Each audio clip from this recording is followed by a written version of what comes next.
고객께서 전화를 받을 수 없습니다. 잠시 후에 다시 걸어주시기 바랍니다.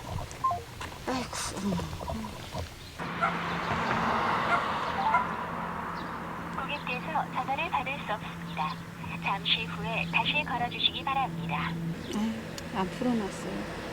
녹음이 끝나면 별표나 우물 정자를 눌러주십시오. 금이야, 언니야. 전화했는데 자꾸 전화가 안 되네. 언니가 기다리고 있으니까 전화 한 번만 줘.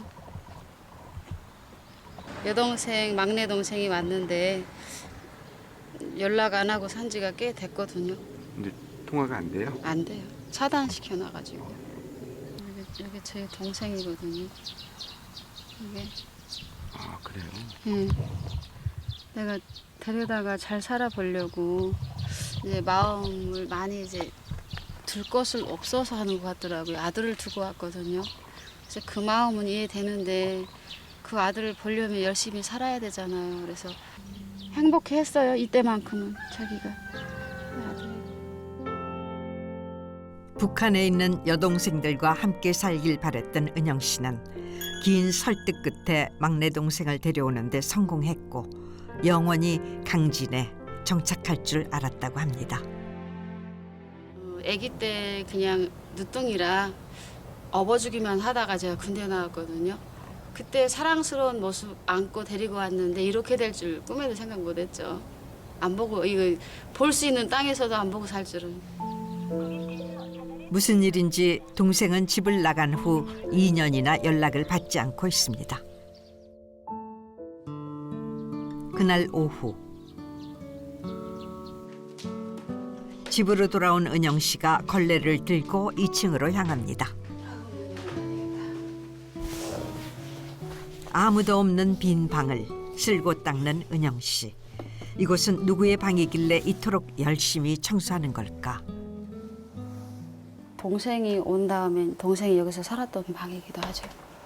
막내가. 여기에서 지냈어요? 네, 여기서 이 침대에서 조카랑 막내랑 이제 같이 자고. 언젠간 동생이 다시 이 방을 쓰는 날이 올 거라 믿으며 매일같이 청소했다는 은영 씨. 동생에겐 과연 무엇이 문제였을까요?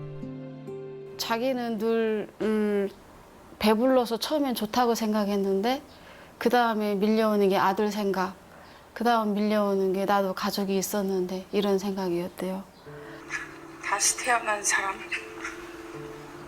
착한 사람, 정직한 사람, 열심히 사는 사람으로 보여줄 거예요.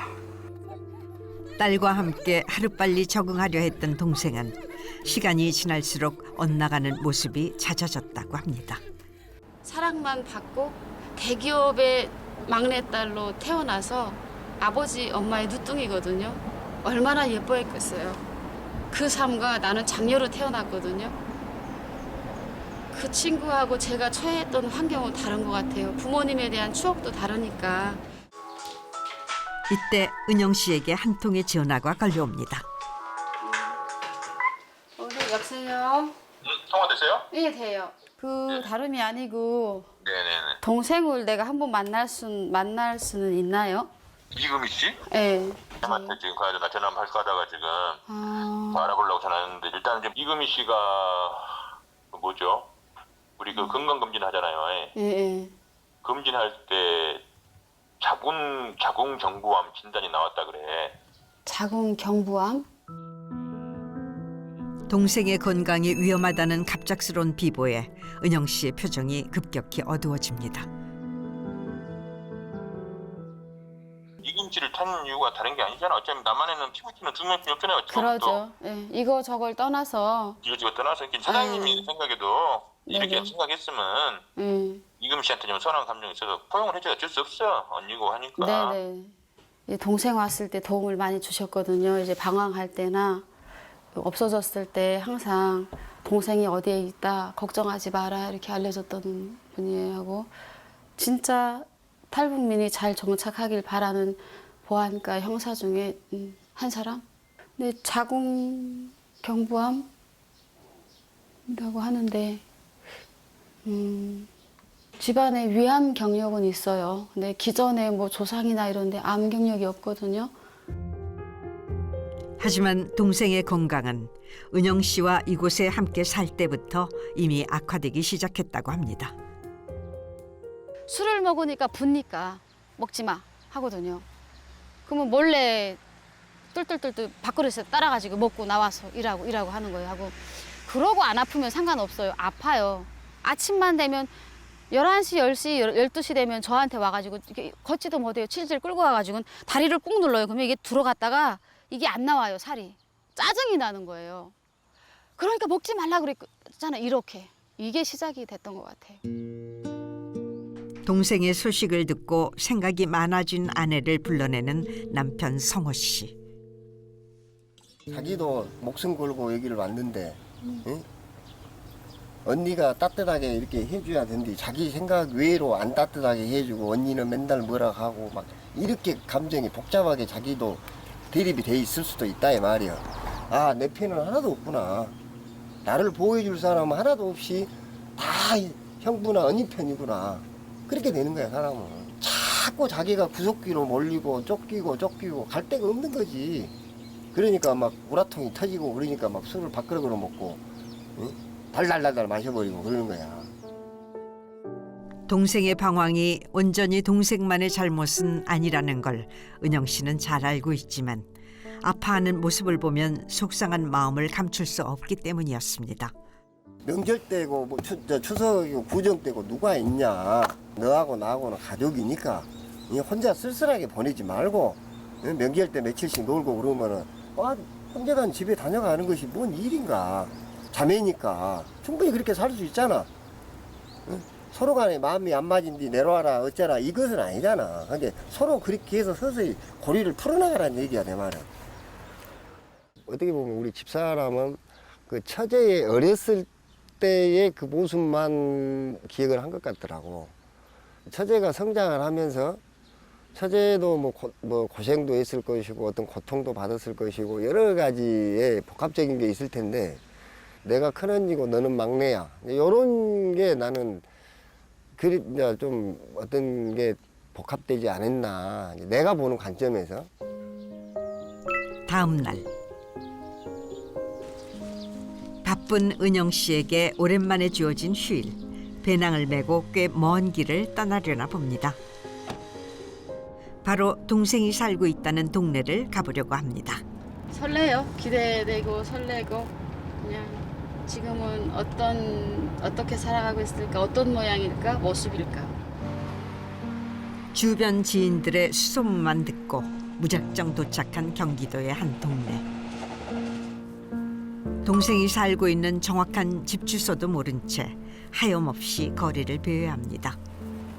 목적지는 그냥 안산인데 옛날에 동생이 술을 좀 잘 먹었었거든요. 그래서 그냥 혹시나 돌아다니다가 보지 않을까.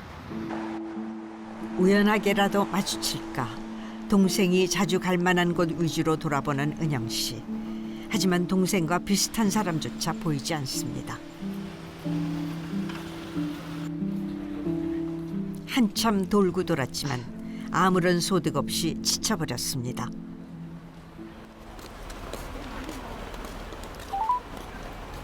고객께서 전화를 받지 않을 걸 알면서도 답답한 마음에 한 번 더 전화를 걸어봅니다. 은영 씨가 이곳에 온 건 오늘이 처음이 아니라고 합니다. 올라가면 그 친구가 거주해 있는 주변을 맴돌았어요. 늘 맴돌았어요.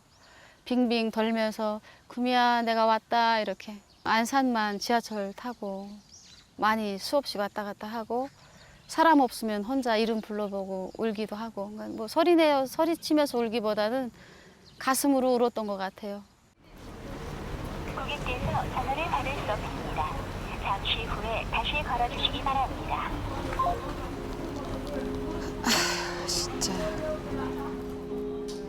함께 살 땐 서로를 이해 못한다며 언성을 높였지만 막상 옆에 없으니 나를 가장 잘 아는 사람이 동생뿐이었다는 걸 은영 씨는 자신이 너무 늦게 알아버린 것만 같습니다.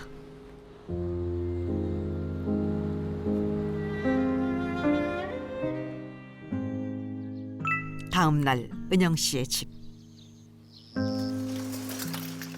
일상으로 돌아온 은영 씨가 전복을 크기별로 선별하는 작업을 하고 있습니다. 오늘은 그냥 택배 물량만 하는 거라 저희 식구들끼리 하거든요. 손 엄청 많이 가요, 이게. 힘들지. 그래도 해야 되니까 하는 거지. 거기 뭉쳤었어, 아팠어. 뭐 꽤 많이 묵혔는데. 많이 뭉쳤지. 일만 하니까. 아픈데 그래도 어떻게 해야지. 훨씬 낫죠. 아픈데 이 사람도 힘드니까 나 아파 하기도 좋아하니까 말 안 하고 있다가 정작 해주니까 좋죠. 시원하고. 동생을 못 보고 온 허탈함이 조금 풀리는 듯합니다. 오늘도 휴대폰을 손에서 놓지 않고 있는 은영 씨.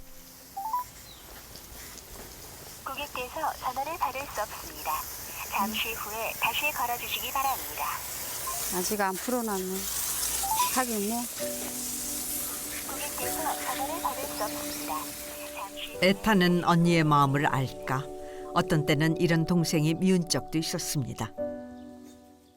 막내가 잠이 안 와서 라는 게 수면제거든요. 독한 수면제. 그걸 1000알을 사다 놨대요. 하도 가짜가 많으니까 군부대에서 진짜를.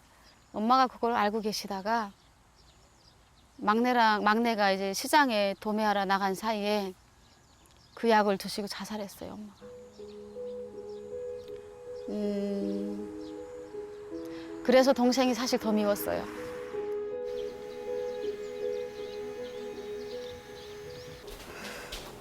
피디님, 나 핸드폰 한 번만 빌려주실래요?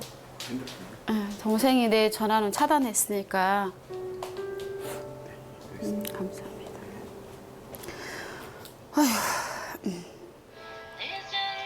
떨리는 마음을 추스리고 동생의 목소리를 기다려보는데요. 그 순간 네, 여보세요? 금이야. 네, 여보세요? 금이야, 언니야. 네. 목소리가 왜 그래? 네, 목소리가 어디랬어요? 가래, 착 감겼는데? 금이야, 얼굴 한번 볼까? 그래도? 나 지금 여기 저기 아무것도 안 오늘- 묻고 안 따질게. 그냥 너 아니 얼굴만 그냥 나 보는데. 오늘 알바 나왔는데 지금 여기 통화할 상황이 사실은 아니에요. 좀 이따 통화할게요. 그래. 네. 어렵게 닿은 연락이지만 마냥 기쁘지만은 않습니다. 며칠 후 파우치를 들고 거울 앞에 자리를 잡은 은영 씨. 오랜만에 꺼낸 화장품으로 꽃단장을 해보는데요. 오늘 어딜 가려는 걸까? 화장을 잘 안 해요, 거의. 근데 동생 보러 가는데 다 주글주글해서 그건 깜짝 놀랄까 봐. 출발하기 전 은영 씨가 작업장으로 향합니다. 가서 잘하고 와. 응? 가서 좀 마음 좀 비우고 잘 타일르고 잘 하이하고 와. 혹시 또 실망하진 않을까? 아내를 보내는 성호 씨 마음도 편치 않습니다. 마음은 무겁겠지만 어찌겠어. 한기간인데 풀고 살아야지. 딱 둘밖에 없잖아, 이 나만에. 그런 마음이 잘하고 왔으면 하는 바람이.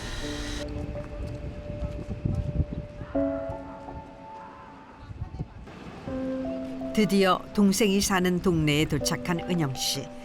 발걸음을 재촉해 서둘러 약속 장소로 향하는데요. 혹시나 동생이 마음을 받고 자신을 만나러 오지 않을까 봐 불안하기만 합니다.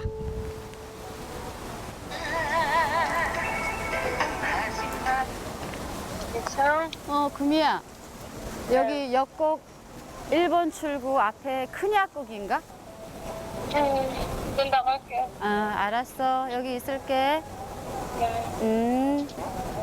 와, 동생이 내려온대요.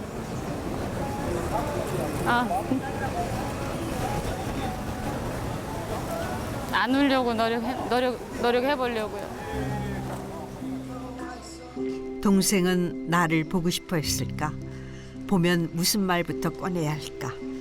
은영 씨의 걱정이 꼬리에 꼬리를 물지만 한 가지 확실한 건 다시는 옛날처럼 동생에게 상처 주는 말을 하지 않겠노라 다짐한 채 이 자리에 서 있다는 겁니다. 한참을 기다려도 나타나지 않는 동생. 그런데 금이야, 금이야.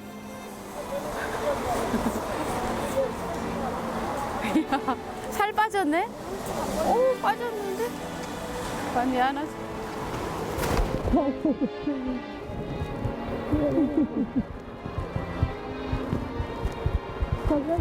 들어가야지. 시윤이는? 시윤이? 안 데리고 왔어. 네, 여기 좀 앉자. 할머니, 엄마랑 언니랑. 근데 살이 엄청 많이 빠졌는데? 어제 잠 못 잤지. 어제 잠 못 잤다. 네.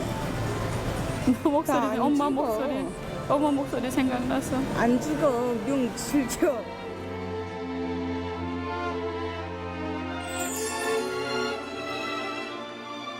목숨을 걸고 언니를 찾아 국경을 넘어온 금희 씨.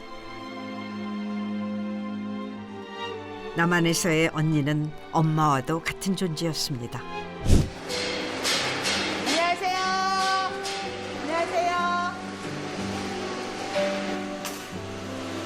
안녕. 3년 전부터 떡을 만들어 직접 판매까지 도맡아 하고 있다는데요. 탈북 전까지 그녀는 간호장교였습니다. 그냥 아버지가 군인이었기 때문에 북한에는 그 대물림의 직업이 있어서 그 간호장교로 근무하면서 이군단의 15사단에서 사단 군의소에서 있었죠. 제대 후 꽃제비로 전락한 그녀는 굶주린 딸을 위해 탈북을 결심했지만 탈북 도중 인신매매단에 딸을 뺏기고 말았습니다. 아, 이것들이 그냥 우린 날 보자마자 그냥 배낭에서 아이를 꺼내는데 애가 그냥 내 몸뚱이에서 붙어 살았기 때문에 매미처럼 딱 그냥 붙어만 살았는데 그 애가 알지도 못하는 남자들 손에 잡히니까 애가 얼마나 무섭겠어요. 엄마 하고 막 찾고 나는 안 돼.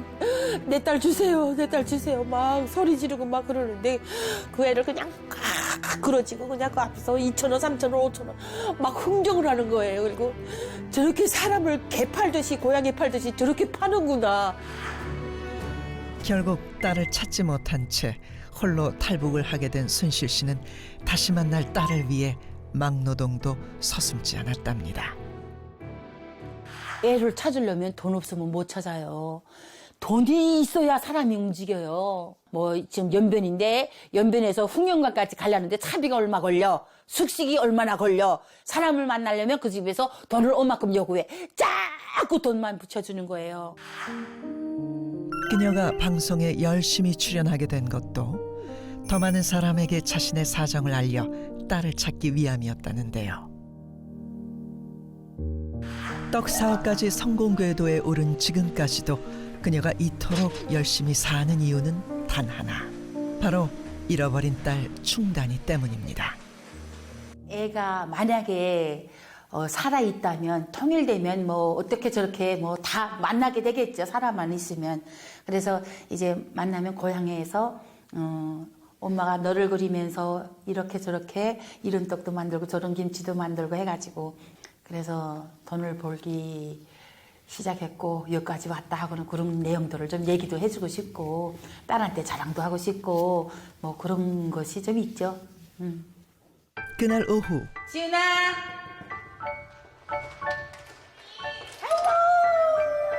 순실 씨가 찾은 반가운 사람은 찾으셨죠? 우리 재민이. 나 누구? 이순실 아줌마. 야, 또. 나 누구? 이순실 여기서 말해, 괜찮아. 나 누구? 이순실 어. 이모라고 말하면 됩니다. 오늘은 이모야? 너 키에 맞게 샀어. 재미랑. 야, 여기 봐라. 딱 좋지. 아이고, 딱 맞네. 딱 재민이 스타일. 딱 재민이네. 아이고. 나 누구? 말해 빨리. 나 누구? 이순실 누나. 옳지. 우리 가지고 싶어 하면 주고 싶고 먹고 싶어 하면 먹이고 싶고 그래요. 근데 이게 내 새끼 때문에 우리 딸애도 한 번도 이렇게 맛있는 거 못 먹여보고 진짜 이쁜 거 한 번 못 입혀보고 그렇게 살았으니까 그냥 우리 딸도 연하에 피자를 먹겠구나. 야 피자 먹자. 어떤 피자 좋아? 그러면 얘네들이 선정하는 거를 그러면 우리 딸들은 그걸 먹고 싶어 했겠구나. 그냥 딸에 대한 그 느낌으로 이 애들을 이렇게 바라보기 시작한 거죠. 그날 밤 부부가 함께 들여다보고 있는 것은 어떤 장문의 글인데요. 그 애하고 짧은 시간을 살았잖아요. 근데 긴 시간을 지금 못 찾고 있잖아요. 근데 그 짧은 시간에 슬펐던 좋았던 그 기억들을 다 잊어먹기 싫은 거예요, 내가. 비록 그 애한테 배불리 먹여보지 못하고 진짜 이쁜 옷 한 벌 못 입혔지만 그것까지도 나한테는 소중한 추억이 되고 이거 잊어먹기가 싫은 거예요, 다. 그래서 그냥 생각나는 대로 다 그냥 빼놓지 않고 다 기록을 해놨잖아요. 배고파 울며 추워서 잠 못 들고 오돌오돌 떠는 것을 볼 때마다 세상에 태어나게 만든 내 자신이 너무 미안해. 우는 아이 바라보며 함께. 결국 참았던 눈물을 터뜨리는 순실 씨. 딸을 잃어버린 그때 그 장소와 시간이 아직도 생생합니다. 기억은 붙잡고 싶지만 슬픈 감정은 왜 나아지지 않는 걸까요? 아휴, 어떻게 이렇게 사람이 어떻게 사냐. 아휴, 어떻게 이런 나라가 있고. 오늘도 딸을 그리며 하루를 마무리합니다. 다음 날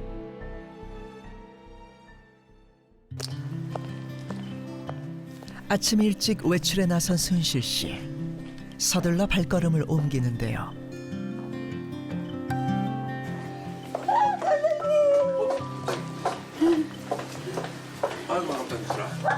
오랜만이에요. 그녀가 반가운 마음으로 찾아온 이는 과연 누구일까? 이 감독님이 저희 딸을 찾아주신다고 이렇게 그 좀 고생도 많이 하신 분이에요. 그래서 제가 그냥 친정 오빠처럼 믿고 이렇게 무슨 일 있으면 전화하고 또 같이 우리 남편이랑 가서 밥도 먹고 그러는 사이죠. 그 딸을 잃어먹었던 사연을 듣고선 마음이 너무 아파가지고 제 또 아버지도 고향이 이북이고 그래가지고 한번 꼭 찾아주고 싶은 마음이 생기더라고요. 그래서 제가 그냥 스태프들 데리고 압록강 근처를 3번이나 갔다 왔습니다. 사진작가인 지영빈 감독은 블랙리스트에 오른 순실 씨 대신 직접 중국을 방문했는데요. 이거리가 이순실이 출단지를 잊어버린 거니까.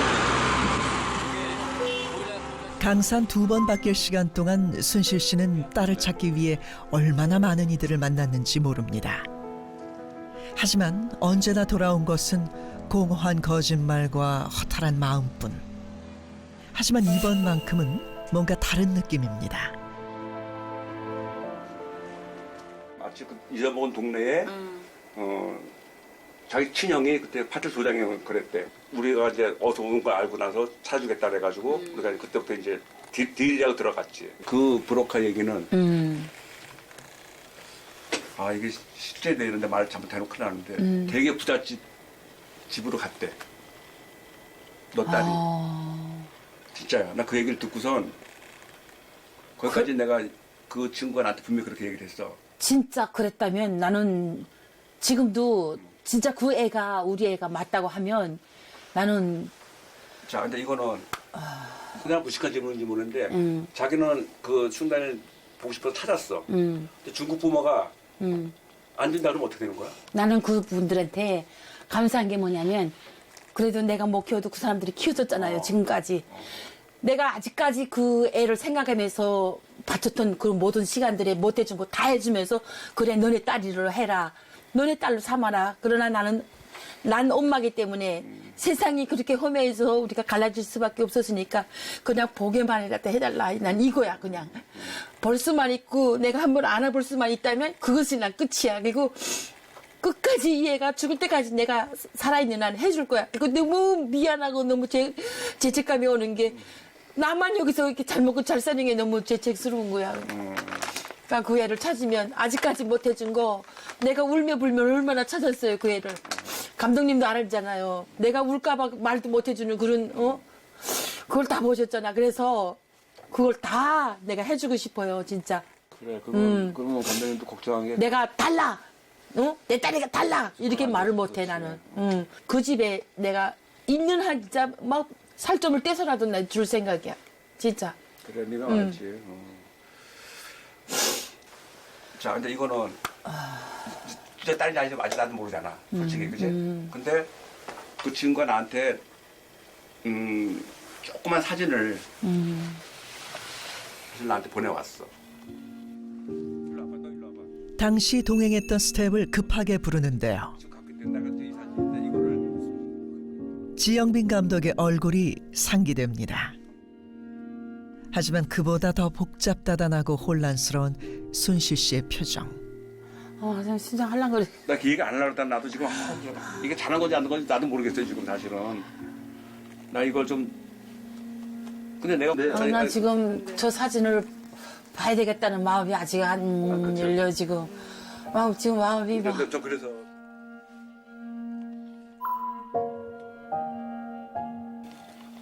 아니 지금 준비가 안 돼가지고. 그러니까 나중에 그러면 이게 또 아니면은 얼마나 실망하겠어. 잘못해 이거 진짜 희망 공원 줬다가 또 너 울고 막 이러면 마음 다 많이 받잖아.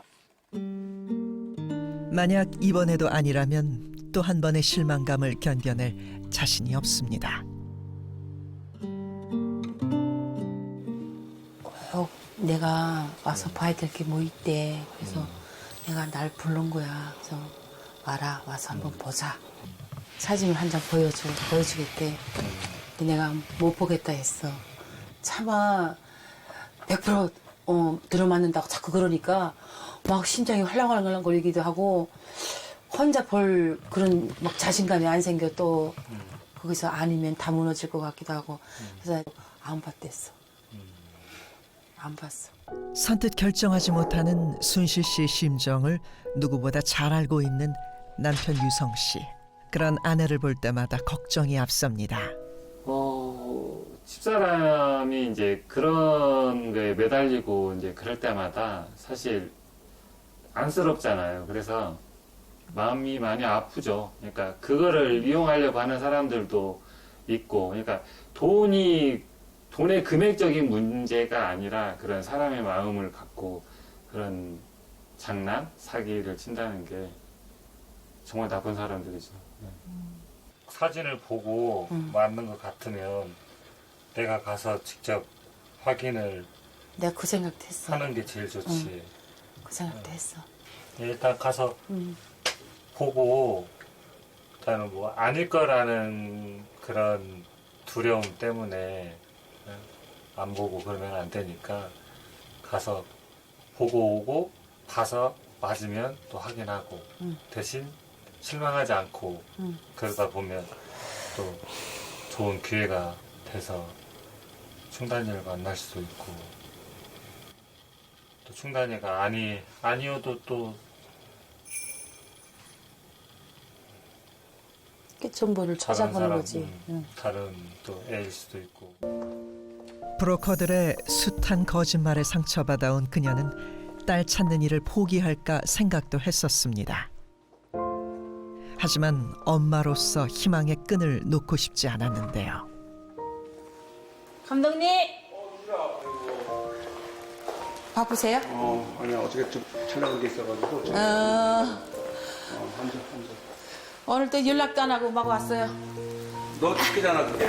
특기. 근데 뭐 나 며칠 온 거 내가 아니까. 됐어? 이번에는 용기를 가지고 왔어요. 나도 마찬가지야. 그 말을 잘 한 건지. 근데 뭐 진짜 찾자. 보고 싶어요. 내가 핸드폰에 저장을 어디다 해놨는데 잠깐만. 나도 좀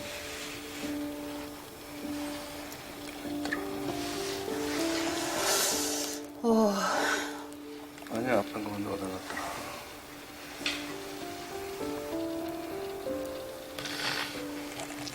이 사진인데 봐요. 이게 감독님이 사진 찍는 사람으로서는 근데 나는 하여튼 뭐 괜히 무슨 이거 뭐 일단 봐라. 내가 이제 보여줄게. 내가 보기에는 아니에요. 얘가 이마가 좀 인형 애들처럼 이마가 좀 볼록 약간 나온 애고 나왔고 이런 이마 형태가 쌍꺼풀은 있어요. 쌍꺼풀은 이렇게 짙어요. 근데 지금 그 브로커에는 100% 확신하던데 하긴 뭐 걔들 다 믿을 수는 없지만 쌍꺼풀도 뭐 진짜 인제 있네. 쌍꺼풀은 있어요. 쌍꺼풀은 짙어요. 예, 짙어요. 그리고 눈 3살 때 잊어먹었는데 얘가 지금 이게 열 몇 살 사진이거든. 근데 내가 보기에는 아니에요. 근데 한번 가서 보고 싶어요. 그건 또 왜 아니라며? 아니 왜 그러냐면 내가 한번 가보고 싶어요. 왜 그러냐 이 눈매는 맞아. 맞아요. 나 쌍꺼풀 거 인제 알았나? 난 인제 봤어 사실은. 자세히 안 봤는데. 쌍꺼풀 있고 눈매가 비슷해요. 근데 가서 내가 확인할 게 머리 이 정수리 부분하고 뒤에 몽고 반점이 몽고 반점은 있다고 했거든요. 글쎄 몽고 반점이 모양이 있어요. 그래서 내가 한번 봤으면 좋겠어. 근데 이렇게 봐서는 지금 3살 때 모습이라는 게 지금 확 바뀐 건데 엄마면 자기 자식이면 확 당기는 부분이 있는데 그렇지. 그래서 내가 여기서 맞습니다 하고 말을 못하는 게 나도 그러면 확인할 부분이 있는 거예요. 근데 얘를 만나게 되면 그 반점을 어떻게 가서 이렇게 할 거야. 나 그게 그러니까 그걸 찾기 정확히 그 집 부모들하고 얘기해서 승인이 된다면 내가 봐도 되고 그다음에 이거 DNA 검사라는 것도 있잖아요. 여느 때와 같은 슬픈 예감. 하지만 순실 씨는 이번만큼은 자신의 직감이 틀리기를 바라는 어지러운 마음에 휩싸입니다. 그냥 이거 때문에 사기 엄청 많이 당했어요. 그 $10,000, 뭐 $20,000 계속 보내줬어요. 나중에 또 중간에서 조선조 기자님까지 자기 항상 기자 때문에 북한 갈 수 있어요. 어머니 사진 같이 찍고 가져왔어요. 그래 물어보면 정말 어머니 사진이에요. 지금까지 7억 나갔어요. 7억 누가 믿어요? 정말 돈 엄청 많이 나갔어요. 부모님을 이곳으로 모셔올 수만 있다면, 형제 누구든 데려올 수만 있다면 그동안 절박한 마음에 안 해본 것이 없습니다. 거짓인 줄 알면서도 지푸라기 잡는 심정으로 매달리고 또 매달렸습니다. 북한에 가가지고 우리 엄마 만나서 사진까지 찍어 왔길래 이제 되는가 보다 했었죠. 근데 역시나 그러더라고요. 나 혼자 행복한 것 같아 웃는 것도 마음껏 웃을 수 없었던 날들. 내가 영양실조로 쓰러져서 실려 갔던 적이 있어요. 왜 그랬나니까 밥을 하나도 안 먹고 보름 동안 술만 먹었어요. 술 먹고 취해서 자면은 자고 일어나면 또 술 먹고 그러면서 한동안 살았으니까 집사람이 많이 힘들었겠죠 그때는. 중환자실도 2번, 3번 들어가서 나왔어요. 신탄 나올 때 간경화하고 또 많이 알코올 정도 폐무도 많이 찼어. 2사 3년이니까 오래 못 살아요. 이렇게 그때 정말 너무 힘들었어요. 아직 이른 시간이지만 일 나갈 채비를 합니다. 일찍부터 집을 나서는 남편 때문에 아내의 하루도 덩달아 빨라졌는데요. 남편 오늘 일이 있어요. 그 일이 하다가 좀 배 고플 수 있어요. 배 고플 때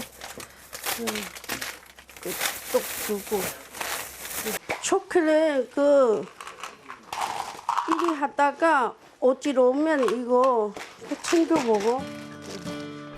1년 전부터 시작한 건설 현장 일용직 일. 지금도 아내는 늘 걱정이 앞섭니다. 대만 유도팀 총감독을 하고 지난 올림픽까지 한국 대표팀에서 일했던 이창수. 일용직 일을 시작할 때 가족 모두가 만류했습니다. 위험하리다 하고 생각을 하니까 걱정을 많이 하는 거예요. 그건 내가 설마 이런 거 할 줄 몰랐어요. 집사람이. 그하고 일당이 세요 이게. 하루 25만 원 이상이거든요. 그러니까 다른 데 알아보던 쪽에 일 나가면 160, 180이래요.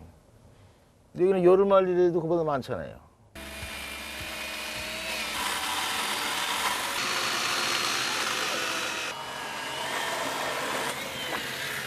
잘랐으니까 이제 가서 저거 하는 거잖아요.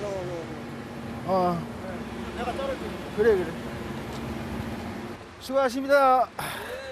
유도처럼 지금 하고 있는 일도 꾀부리거나 요행을 바랄 수 없습니다.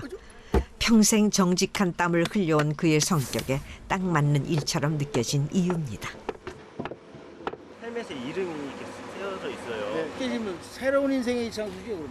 유도복의 이창수는 옛날에 과거의 이창수고, 토르판의 이창수는 새로운 인생의 이창수고. 서운하지 않으세요? 없어요, 이런 거. 유두계의 이창수? 아니, 그런 거 없어요.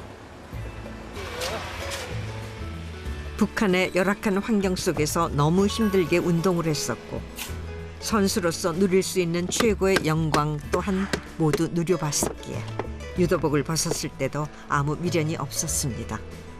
아직도 힘이 있어 이렇게 무엇이든 할 수 있다는 것에 감사할 뿐. 삶에서나 유도에서나 서로 패배할지언정 정면 승부를 피하지 않았던 이창수. 괜히 마음만 더 아픈 것 같아 한동안 고향 사람을 만나지 않았는데 오랜만에 가까운 지인을 만났습니다. 탈북민 출신 언론인으로 활동하고 있는 강철환. 요즘 북한은 어떤데? 코로나가 이제 3년 됐으니까 아시다시피 뭐 병원이 뭐 변변한 게 없잖아요. 이게 엄청나게 죽은 것 같아요, 사람들이. 너무 많이 죽어가지고. 너무 많이 죽고. 그 뭐 북한에 가서 안전하게 이게 조용히 갔다 왔다고 그러는 그런 건 없지, 있어? 가는 경우도 있죠. 몰래 돈 받고 이제 하는 경우가 있는데, 근데 뭐 워낙 유명한 사람들은 세월이 지나도 계속 집중 감시를 하니까 돈을 갖다 만불 막 이렇게 막 보내주는 사람들이 있어요. 근데 걔네들 가족이 거의 그 수용소에 안 간 애들이 없어요. 다 갔어요. 거의 다 가죠. 왜냐면 이게 돈 받으면 갑자기 그냥 딱 티가 나잖아요. 이게 막 뭐 오토바이 사고 뭐 이렇게 뭐. 근데 지금 상황에서 아무것도 모르는 깜깜인데 최소한의 소식, 죽은지 살았는지 어디서 사는지 그런 건 알 수 있어? 자꾸 뭔가 찾아보려고 하고 도와주려고 하게 되면 100% 보이버한테 걸린다고 봐야 되겠죠. 도와준다는 게 동생 죽일 수도 있네. 그렇죠. 그러니까 도와주는 게 오히려 죽는 경우도 많아요, 사실은. 예. 아휴, 힘들다. 예. 몸과 마음이 모두 지쳐버린 하루. 다리가 지금 땡땡 부었어. 어디? 다리가 다 부었다고 지금. 아유, 보자. 야, 정말네? 많이 정말이니까 부었어. 무슨 아니라 그래. 올라와야 돼. 안 올라오네. 너무 좀 풀어야 돼. 아니 진짜. 결국 몸에도 이상이 나타났습니다. 죽을 고비를 몇 번이나 넘겼던 남편이기에 더 걱정스러운 아내. 근데 왜 이렇게 다리 이렇게 불었어요? 일하다 보면 땀 많이 흘리고 염분이 많이 빠져나가지. 네. 그래서 콩수 먹을 때 좀 짜게 먹었거든. 뭐 내리면 꼭 또 병원 가야 돼. 할 수 있는 대로 응급처치는 했지만 마음이 놓이질 않아 날이 밝는 대로 병원을 찾기로 했습니다. 다 죽어가던 남편을 몇 번이나 살려놓은 아내는 그저 남편이 건강하기만 하면 더 바랄 게 없습니다. 네, 안녕하세요. 네. 굉장히 오랜만에 뵙는 거예요, 그렇죠? 예. 네. 그래서 요새 뭐 불편하신 건 없으셨어요? 아니 한 4일 전에 자고 일어났는데 갑자기 배가 뺑뺑이 불고 다리가 막 붓고 그래요. 저쪽 다리도 좀 볼까요? 네, 요새 술은 안 드셨어요? 일하고 직원들하고 가끔 모여서 그냥 한 잔씩 먹고 집에 가서 자고 그랬거든요. 일주일에 몇 번 드셨어요? 한 5번 정도? 일주일에 5번? 소주로? 네. 한 병씩? 한 2병씩. 2병씩. 배 한번 만져볼까요? 요즘 폐 느낌 폐물 차는 거 느낌 나왔어요. 옛날 이렇게 폐 안 나왔어요. 보시면 말씀하세요. 아, 이런 데 괜찮으세요? 네. 여긴 좀 불편해요. 자, 간이 조금 좀 커져 있는 느낌이 약간 있거든요. 사진을 다시 찍어봐야 될 것 같고요. 아니나 다를까 또 술이 문제입니다. 지금 다리 붓는 거랑 약간 배가 나왔다는 부분이 안에 이제 복수가 조금 고여 있을 수 있고, 가장 큰 원인은 간이 이렇게 딱딱하게 굳어지는 간경변 때문에 그럴 수 있어요. 합병증으로. 그래서 제가 걱정되는 거는 혹시 간에 이렇게 나쁜 혹도 생겼으면 어떡하지? 이게 제가 걱정되는 부분 중에 하나예요. 정확한 진단을 위해 정밀 검사가 필요한 상황. 환자분이 오늘 저랑 약속하실 거는 절대 술을 먹으면 안 된다. 그래서 한 방울도 먹으면 안 되는 거예요. 술, 담배는 반드시 끊고 네, 진료는 이렇게 마무리하겠습니다. 고생하셨어요. 네. 수고하셨습니다. 네. 몸 상태가 더 악화되기 전에 건강관리가 시급한데요. 며칠 후 부부가 나란히 산을 찾았습니다. 호지아빠 산 많이 다녀야 돼. 산 너무 좋아. 지겹다 지겨워 산이. 왜 지겨? 너무 많이 뛰어다녀가지고 산은 싫어. 산에 싫어? 그 날씨도 한 번 가고 등산하고 이렇게 공동 취미가 같이 하자. 항상 호지 아빠 여러 가지 생각 너무 많아요 같아. 근데 술만 먹었잖아요. 호지 아빠 저한테 뭐 이야기하고 싶은 거 이야기해 주세요. 내가 항상 얘기하잖아. 힘들면 나 혼자 힘들면 되지 같이 힘들어야 돼. 항상 또 힘들면 술만 생각하고 술만 먹었잖아. 이렇게 방법 아니야. 정말 서로 같이 이야기해야 돼. 나한테 꼭 이야기해 주세요.